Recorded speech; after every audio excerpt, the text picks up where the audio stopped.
திருக்கோளூர் பெண் பிள்ளை 69th statement, கடலோசை என்றேனோ பெரிய நம்பியைப் போலே. In this statement she refers Periya Nambi. Periya Nambi was disciple of Sri Alavandar, the great Vaishnavite Acharya. Periya Nambi was guru of Ramanuja, Jagadacharya. Once Alavandar was walking through the village and he saw a person mixing mud with the water and drinking it. Alavandar was shocked to see this and he asked him, "Why are you drinking this water, this dirty water?" The person answered, "Our body is made up of Panchaputta, the 5 elements. One of the 5 elements is earth, that is soil. I am feeding this body, the earth, the soil with the soil.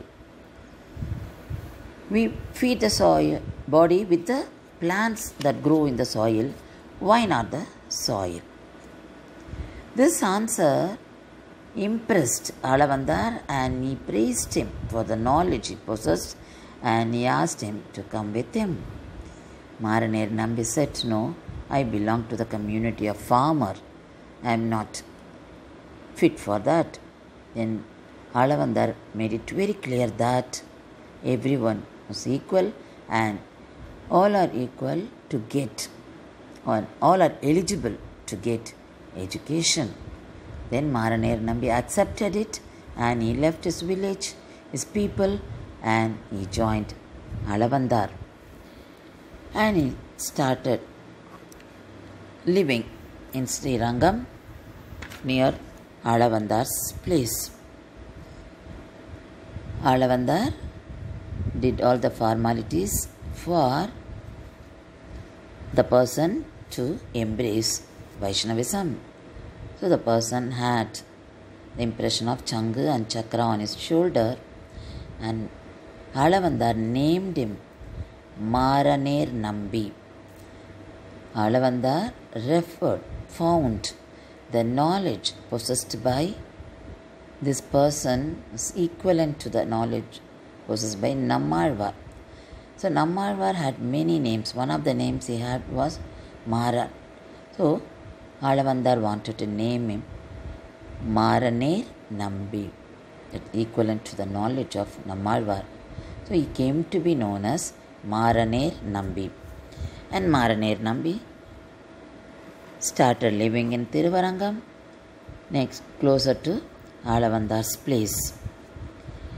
And Maraner Nambi made a vigraham out of mud and he used to do puja for the idol of Alavandar. And he used to stand outside the Alavandar's place and listen to the teachings of Alavandar. Alavandar and Sishyas many times invited him inside, but Maraneri refused. So Alavandar used to raise his voice while teaching. The students used to ask him, "This will affect your throat, why do you raise your voice?" Alavandar used to say, "If I raise my voice only, it will reach." Maraner Nambi was standing outside to listen to me.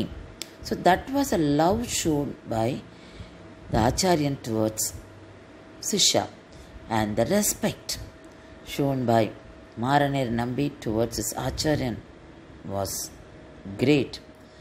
It could be found out in many incidents in their lives. Once Alavandar wanted to expand the place of his, because so many visitors started coming, so he annexed the next house. So they were planning to conduct puja. Maraner Nambi entered that house before the puja was performed. So when Alavandar heard that Maraner Nambi already entered the house, Alavandar said, "No need to have puja. Maraner Nambi's entry is more than enough to sanctify that place. So we can use the place directly." Maraner Nambi was very happy to hear this. So they started using that. The days went by.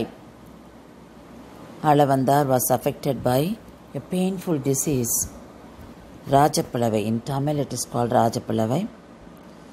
And he was suffering from pain, and they were very particular that Maraneri Nambi should not know about it, but he doubted why Acharyan is not coming out. Then he pushed himself inside and saw his Acharyan, and Acharyan was very happy and shocked to see him because he never came inside. So he asked him, "What do you want?" Then blessed him. Maraneri Nambi told Acharyan, "I have come to you with a desire.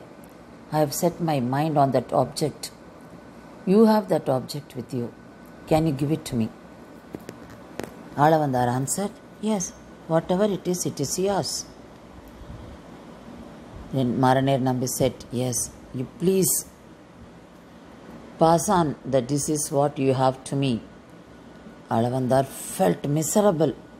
He said, "No, I thought you were asking something else. That is why I agreed. This is a very painful disease. I don't want you to be affected. No, I am not passing it on to you." Maraneri Nambi referred the promise he made. So Alavandar had to give up. So slowly, Alavandar was recovering from that, and Maraneri Nambi was affected by the slowly was becoming bedridden. Though Alavandar came out of the disease, but due to his old age, he attained Paramapada. Maraneri Nambi's health was deteriorating. Ramanujar also came to know about it. And Alavandar told his Sishyas to take care of Maraneri Nambi because he has taken my disease, and please take care of him when you become sick. So Periya Nambi, one of the most important disciples of Alavandar, started attending Maraneri Nambi.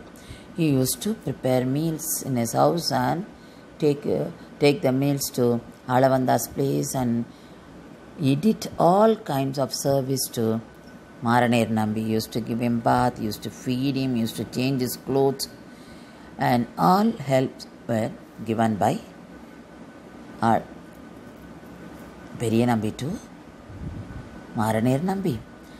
Ramanujar happened to see this. Then Ramanujar prayed for the recovery of Maraneri Nambi's health, and Maraneri Nambi started recovering.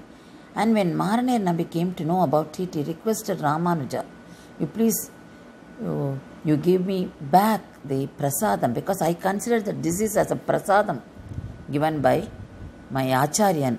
You please don't make me away from that. I want to get it. I should have it because that was a prasadam given by." Then Ramanuja prayed God to fulfill the wish of Maraneri Nambi. So his health was deteriorating, and Maraneri Nambi, before he attained Acharyan feet, he asked Periya Nambi to do his final rites. He didn't want his deham, his body, which had got the Chanka Chakra, to be handed over to his people who did not have belief in Vaishnavism. So he requested Periya Nambi to conduct the final rites to him, and Periya Nambi promised, and he did keep up that promise. Periya Nambi did final rites to Maraneri Nambi as per his wish, but the local people of Thiruvarangam punished Periya Nambi by keeping him away from the community, and they blamed him for having done final rites to the person who did not belong to their community, and Periya Nambi was not allowed to join any social gathering or religious gathering. And they complained to Ramanujar. Ramanujar wanted to get explanation from Periya Nambi. He thought the explanation by Periya Nambi would be of great value to the society. So he asked Periya Nambi, "Why did you do that?" Then Periya Nambi asked, "Ramanujar, you are the one who spread that 8-letter mantra to all the people. You wanted that to reach all the people. And you were the one who asked for the moksha for all the people. And you were asking me this question. Bhagavan Rama did final rites for Jatayu. Am I superior than Rama? Is Maraneri inferior than Jatayu? Yudhishthir did for Vithurar. Am I superior than Yudhishthir? Is Maraneri inferior than Vithurar? What I did as per the teachings of our Acharyans. I did what Nammalvar asked the devotees to follow. He referred that Pasuram. குலந்தாங்கு ஜாதிகள் நாளிலும் கீழிந்து எத்தனை நலந்தானில்லாத சண்டாளர்களாயினும் வளந்தாங்கு சக்கர தன்னல் தன் அருளில் கலந்தார் தம்மடியார் எம்மடிகளே. Then Perinabi asked Ramanujar the meaning of this pasuram. Ramanujar explained, yes, even if a person belongs to the Chandalar community, that is one of the communities, he said, if he is a devotee of Thirumal, he is my Swami. I worship him. I do service to him. So, Periyanambi asked Ramanuja, do you agree that Alvar's Pasurams give us great values, messages? If you say yes, what I did was right. If you say no, then Alvar's Pasurams would be like the sound of waves in the ocean, which are meaningless. This was referred by Tirukkolur Pen Pillai, and she was praising Periyanambi's Kaingaryam to Maraner Nambi and followed the teachings of Acharyans and Nammalvar's Pasurams. Under that situation, she said this statement, கடலோசை என்றேனோ பெரிய நம்பியைப் போலே